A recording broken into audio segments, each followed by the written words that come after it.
Presentation of Idaho Reports on Idaho Public Television is made possible through the generous support of the Laura Moore Cunningham Foundation, committed to fulfilling the Moore and Bettis family legacy of building the great state of Idaho. By the Friends of Idaho Public Television and by the Corporation for Public Broadcasting. Tens of thousands of Idahoans who are elderly or have disabilities rely on direct care workers to live independently. But there's a shortage of those workers. We take a look at the impact of that shortage and what lawmakers can do to help. I'm Melissa Davlin. Idaho Reports starts now.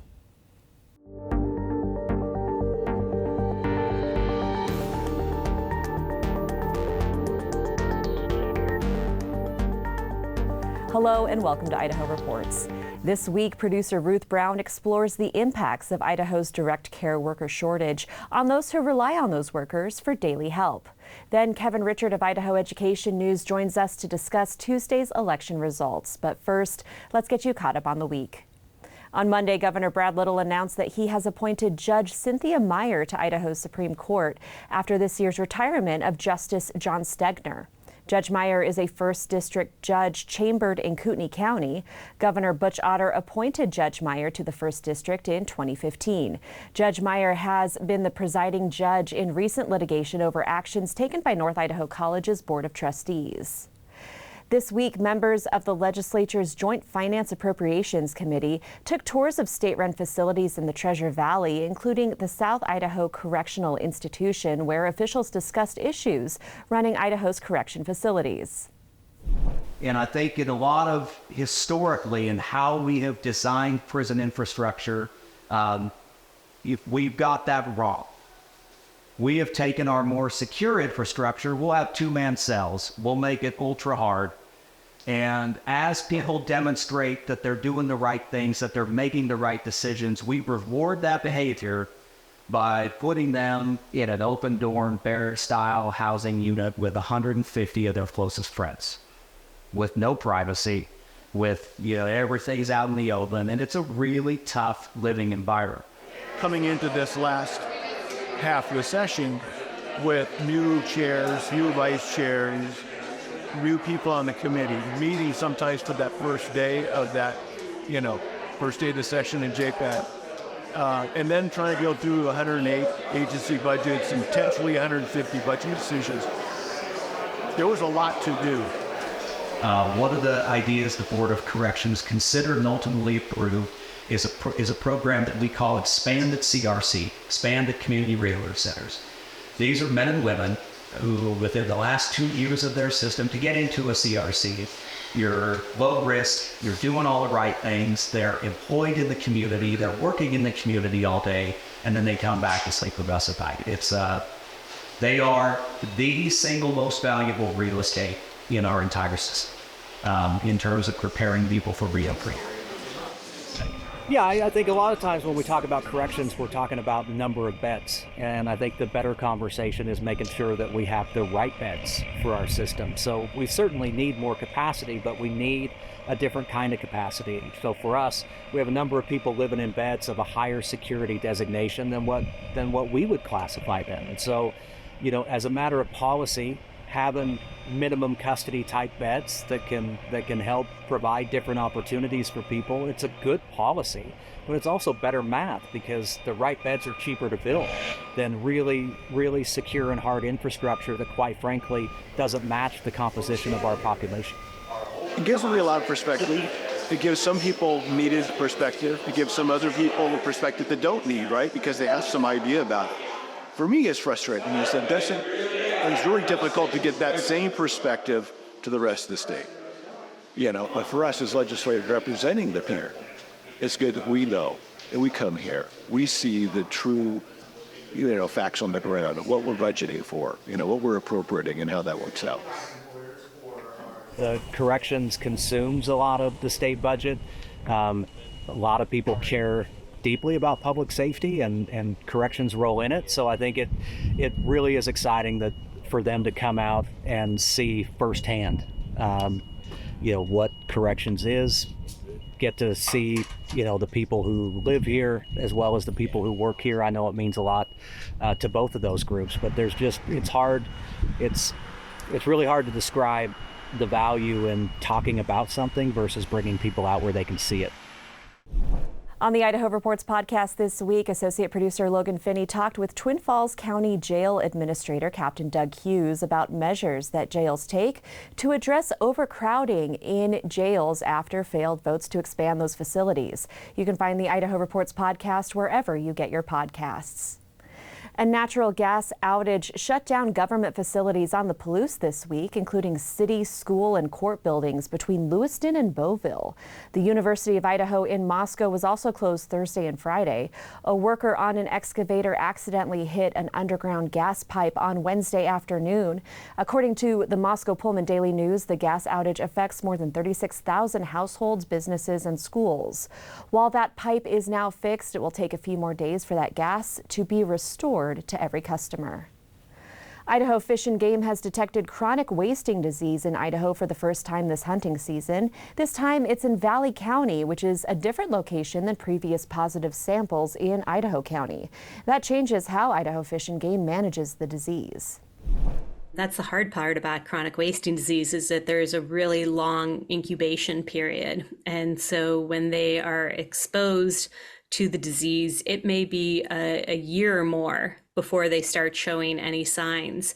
But during that time, they're actually shedding prions, which are the abnormally folded protein particles that cause chronic wasting disease, in their saliva, their feces, and their urine. So they're walking around shedding these into the environment. A federal judge has temporarily blocked enforcement of Idaho's law prohibiting non-custodial adults from taking minors across state lines for abortions. This comes a week after news of an 18-year-old Pocatello man and his mother face kidnapping charges for taking that man's minor girlfriend to Oregon for an abortion.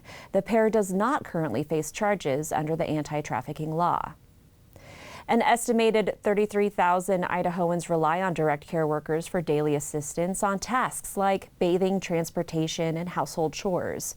Direct care workers help older adults and people with disabilities live independently and play a critical role in keeping more Idahoans out of assisted living facilities. But there's an acute shortage of people in those jobs. Earlier this year, the Office of Performance Evaluations released a report on the state's direct care worker shortage, estimating the state needs to fill at least 3,000 more direct care jobs. This summer, producer Ruth Brown spent time with some Idahoans who rely on the direct care workforce for their daily needs. I want to fill your water too. Thank you. Yeah. Direct care workers make it possible for Shiloh Blackburn to live independently in her Pocatello apartment. Blackburn has cerebral palsy and relies on those workers for daily help. Those workers are in short supply across Idaho. They help me get up out of bed and into my chair. And let me clarify that one part. Once I'm in bed, I can't get out of bed on my own. Once I'm in my chair, I cannot get out of my chair on my own. I have to have help. So if somebody does not come in for a shift, I'm stuck. Because like I said, I can't get out of bed or out of my chair, so I can't take myself to the bathroom, I can't cook, I can't get my medication or vitamins and whatnot. It's really been stressful the last couple of years trying to find people that are reliable and accountable and trustworthy. Shiloh has Medicaid and Medicare and is under self-directed care. Self-direction means a Medicaid participant has decision-making authority over their care, and it's a person-centered care process based on their needs. Up until this year, I've only been able to pay people $11 an hour, and even then, I had to go through several hoops to get a larger budget on self-direction. And my budget controls how much I can pay my caregivers and how many hours I get during the day. The number of hours of service she gets during the day can impact many things she needs them for, such as food preparation, hygiene support, medication, and companionship. The alternative would be to rely on her parents, whom Shiloh knows are aging, or she would be forced to live in a group home. She also argues that in the long run, a group home or a nursing home would be more expensive to the state. One of the things that concerns me most is that caregivers are not paid as much as other fields of work. Right now, my caregivers, they don't have benefits. They don't get paid time off. They don't get holiday pay because that's not in my budget. That's not something my caregivers and other caregivers have, you know. They really are hardworking and they really care about me and they want to make sure I get the care I need. But at the same time, they have their own lives to live and they have their own needs. Look, where are you? You're in here somewhere. For Rochelle Larson of Rigby, direct care workers help her family better take care of and manage the life of 2 children with disabilities. With me. Was that the governor? So we have 2 children with special needs. We have a son, Abraham, who is 14, almost 15, and then our daughter, Brinley, who is 10. She has Down syndrome. Abraham uses a habilitation interventionalist, which is hired through an agency. The family gets about 10 hours a week for services. Both children use Medicaid's family-directed support service to hire workers. That system isn't always perfect. In the last couple years, we've seen an increase in turnover in workers with Abraham for sure, and agencies not like being on a wait list to be able to even get services as well. So we felt very fortunate when we were able to actually receive services. And then just in this past year, he has had 4 different people work with him, and he's had about 4 months without anybody being available to work.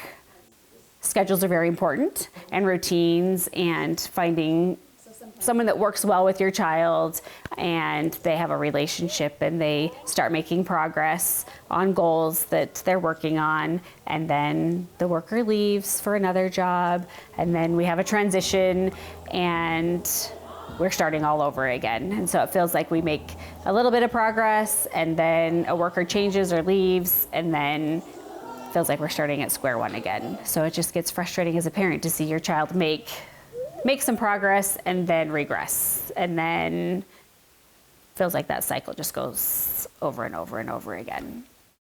Brinley uses a direct care worker to help her focus on goals and offer her parents respite. We hire the individuals that come in, and we work with them to get to know her and to train them on the goals that we're working on and the expectations that we have for her and for the workers.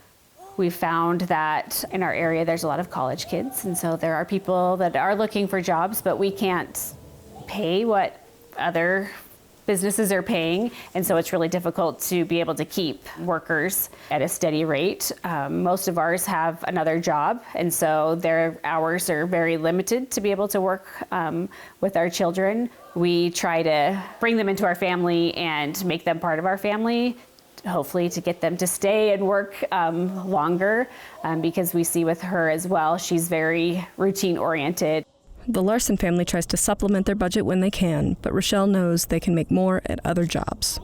We've taken some on vacation with us, and then we have them work for a few hours, but then the rest they're just on vacation with us. And we try and we supplement when we can as well with our own finances, and just kind of make it worthwhile, hopefully, for them to want to stay, because we know it is an exhausting job, but it is also very rewarding when you see your children progress and the people that they're working with, when you see them meet a goal. It is very rewarding.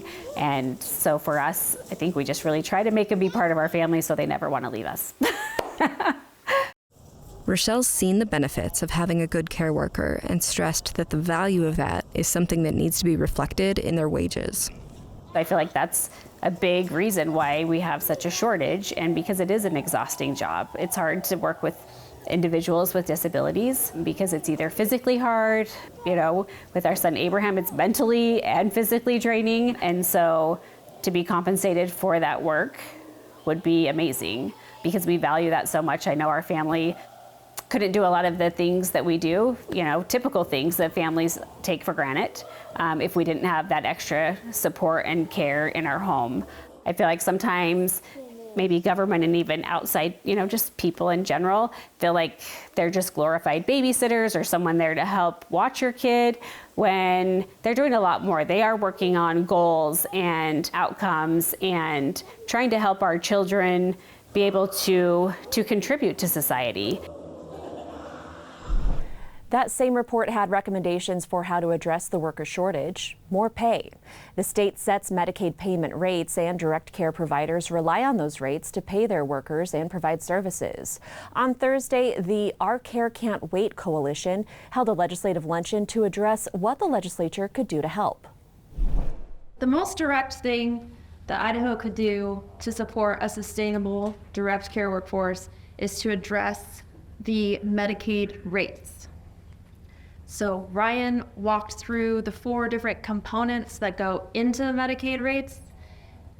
We're going to focus for a moment on specifically the decision points that are in the target hourly wages.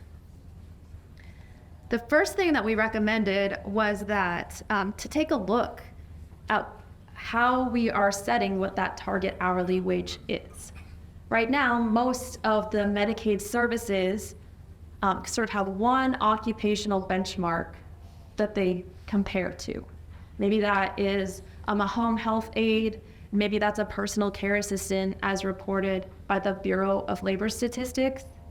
That decision gets made during the cost survey process.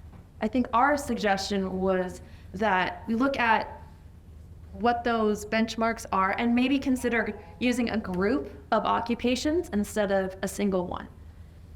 One issue that would address is the Bureau of Labor Statistics or the weighted average hourly report. Neither one of those have occupations that perfectly match direct care. And so we're using a proxy of some kind. If we grouped a couple together, that might provide some more stability and a better representation of what's going on. Another reason is sometimes the Bureau of Labor Statistics does a big reorganization and then you lose your occupational target. Another reason is there's a direct care service array that was associated with, I think they were called exercise professional athletic or personal trainers. At the time, it made sense to associate them with personal trainers. But then when COVID hit, a lot of people quit using personal trainers, but they did not quit using their direct care worker. So the BLS hourly average wage went way down for personal trainers, but did not for direct care workers. And so using a composite might give you a better picture of what's happening inside direct care. Another idea that we had was maybe looking for one of those occupations with comparable knowledge, skills, and abilities outside of direct care. Maybe a hospitality occupation.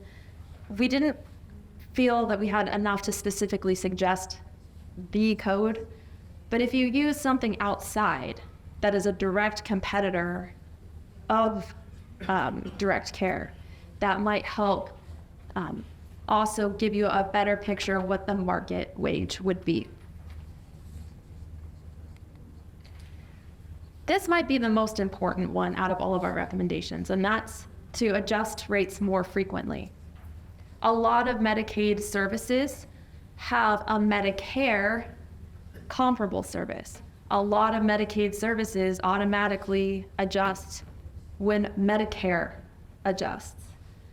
Direct care does not have Medicare equivalents. So unless the department comes and asks the legislature, then there's not a budget request to tell you what's happening for these services. It was our recommendation that the department use the information they would have about changes in wages for direct care workers, calculate what the adjustment would need to be to stay on par and to bring that request to the legislature every year, knowing that the legislature has lots of priorities, and then you have appropriation authority, you could adjust that however. But you would have the information to start with to then decide what needs to happen with those rates. And you would also know kind of more globally, I think now a challenge is you get a very large request once every 5 years, and you hear lots of concerns about destabilization in the workforce and the challenges providers are facing, the challenges people who receive services are facing. And it feels like every year you're addressing a very large issue, but we're never quite catching up. So our suggestion would be that every single year you get information about how these rates could be adjusted. The last recommendation we had was to consider a region-specific adjustment. Our state's very large geographically, and there's different forces throughout the state that affect the workforce differently. So that was a consideration we gave to the department to think about what that would look like and then present that information. By the way, the legislature's Medicaid Managed Care Task Force is circulating a draft of its final report after meeting for the last time on Tuesday. That report has no recommendations to directly address the direct care workforce shortage. To see a draft of that report and learn more, see Ruth's online reporting. You can find those links at idahoreports.org. Tuesday was election day for a number of cities and school districts across the state. Most mayoral incumbents did well, with some notable exceptions. New Plymouth Mayor Rick York lost his bid for re-election a week after being arrested for allegedly shooting his adult son during an argument. Declo also elected a new mayor for the first time in 30 years, with Mayor Jay Darrington losing to Lance Osterhout. Pinehurst incumbent Mayor Russ Lowe lost as well, and Eagle Mayor Jason Pierce is heading to a runoff after no candidates in that four-way race received more than 50% of the vote on Tuesday. He'll face challenger Brad Pike in December.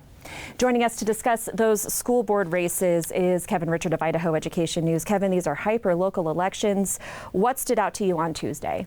Well, because they're so local, it's really hard to draw, patterns and establish trends here, because even within school districts, you get results that seem to contradict each other. But a couple of things did jump out to me. In a lot of the big districts and in a lot of the spendier school board races, incumbents did pretty well. West Ada, 3 incumbents won. Caldwell, 3 incumbents won. In districts like that where money was being put into the races, and I think the races were starting to become strident and in some cases pretty ideological, voters stuck with incumbents. Now, there are exceptions to that rule as well. I mean, you've got districts like Kuna. You had a couple of incumbents lose in that district. That's going to change the way that district operates, I'm sure. So it's hard to draw an overarching conclusion from what happened in these races, but big districts, a lot of districts stayed the course, and a lot of incumbents fared reasonably well compared to last election cycle. Just watching the results come in and seeing them on Wednesday morning, there were a couple races that really stood out to me statewide. Idaho Falls, there was a trustee who lost by 1 single vote, which is remarkable in a district that size. Not only are these hyper-local elections, but they're elections where one vote or a handful of votes can really make a difference. Even when you had reasonably good turnout, as we saw in parts of the state, you still have, these are still races because they're by zone within a school district. A few hundred votes in a lot of these school board elections, every vote counts. There was a pretty remarkable turnout for an off-year election as well. I know that in both the mayor races and school board races, turnout was notable. Yeah, I think there was a lot more interest in these races. I think there was a lot more engagement in these races, and I think that bodes well for the process.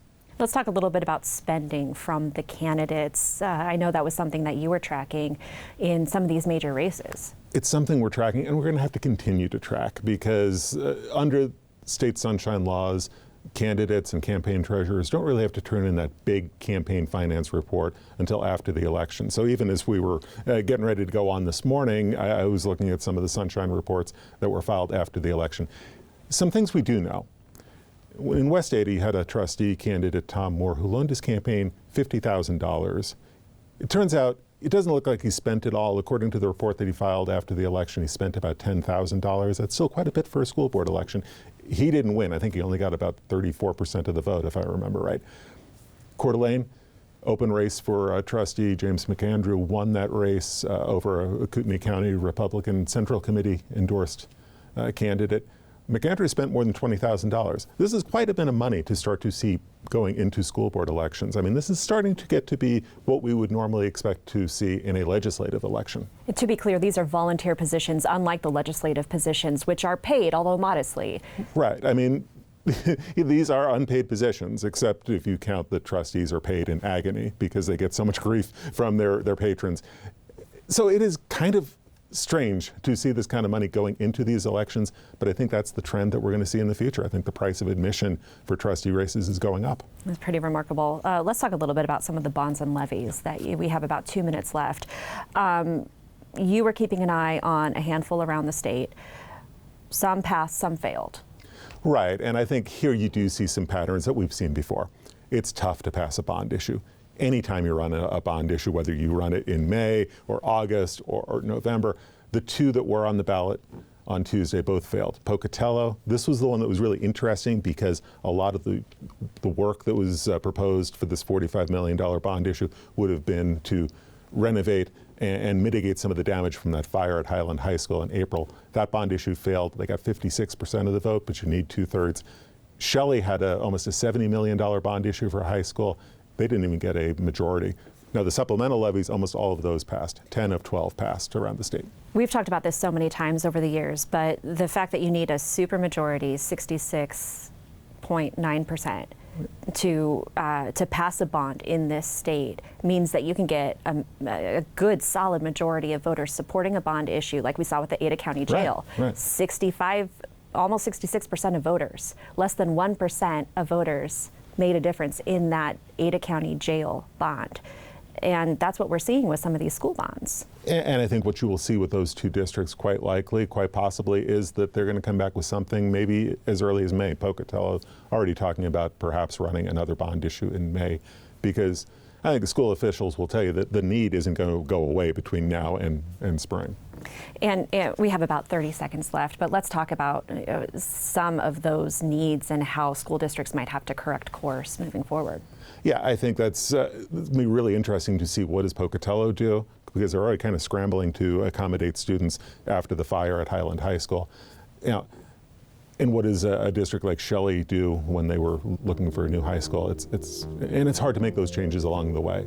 And on the flip side of that, DAMPA said it would have to cut if its measure didn't pass. It did pass. Right, that was the largest supplemental levy of the night, and it did pass. All right, Kevin Richard of Idaho Education News, thanks so much for joining us.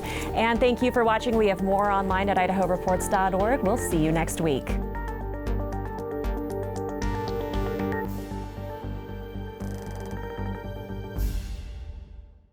Presentation of Idaho Reports on Idaho Public Television is made possible through the generous support of the Laura Moore Cunningham Foundation, committed to fulfilling the Moore and Bettis family legacy of building the great state of Idaho, by the Friends of Idaho Public Television, and by the Corporation for Public Broadcasting.